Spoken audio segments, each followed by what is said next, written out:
When I was in Gaza, younger people often viewed my research into the events of 1956 with bemusement.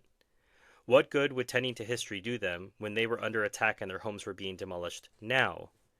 But the past and present cannot be so easily disentangled. They are part of a remorseless continuum, a historical blur. Perhaps it is worth our while to freeze that churning forward movement and examine one or two events that were not only a disaster for the people who lived them, but might also be instructive for those who want to understand why and how, as El Rantisi said, hatred was planted in hearts. Joe Sacco, July 2009. And as I said, I'm only going to show you a couple of these, but I think they're evocative, particularly for our present situation. So this is of the scene in Rafah where the men were lined up.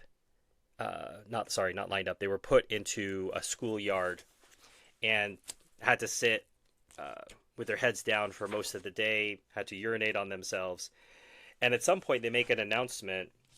You will now go to your houses. Within 3 or 5 minutes, we want no one in the school. Anyone we find, we'll shoot. So basically, get out of here, scram. And when they had come in through the gate, they had been beaten. And most people didn't want to go back out through the gate, so they start climbing over the wall. And you can see here, this particular illustration, that as people started to climb over the wall collapsed. And you can see the women and children waiting there for their men.